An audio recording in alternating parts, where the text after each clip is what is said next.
Thank you, members. First, I'd like to thank the Chair Leno, Vice Chair Nielsen, certainly all the members of the Budget Committee, having been Vice Chair of that before. I know it's no small challenge to wrestle with this thing we call our state priorities and the state budget. And also thanks to the staff that worked tirelessly to make sure we have the information necessary to make hopefully informed decisions.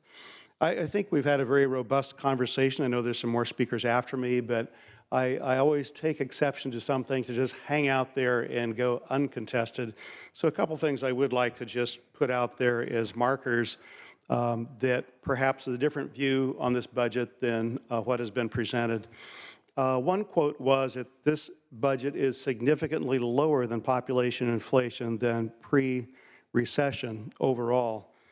Well, let me give you two things. First of all, our total spending is $15 billion more than last year. If you look at overall spending, not just the general fund, we usually focus on the general fund.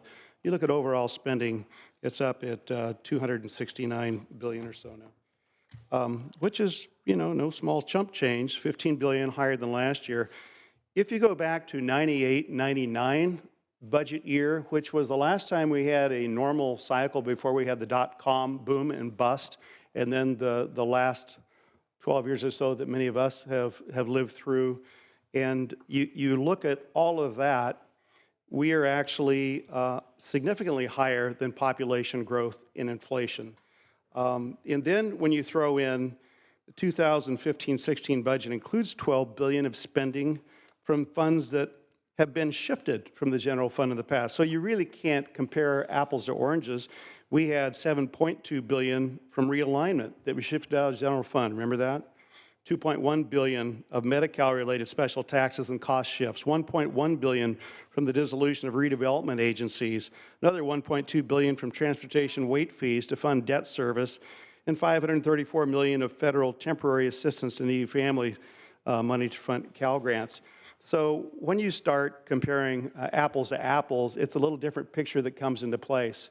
So I think the backdrop I would like to say is, yes, a budget does fund your priorities, but is our priority of this legislature, of this body in the Capitol and the Assembly and the governor to ramp up expenses to the point that it's unsustainable the next time we have an economic downturn?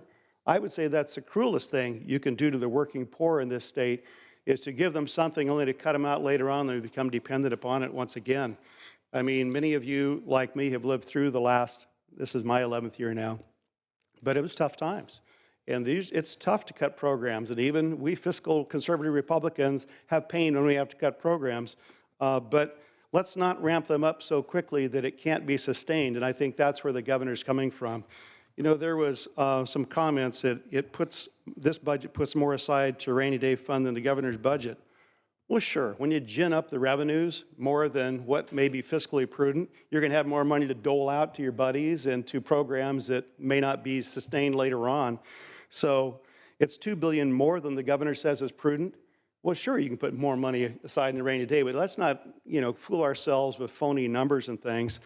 Let's underestimate our revenues, overestimate our expenses, and then next year we can plan on spending what's in the bank rather than what might come and then have to deal with that later on.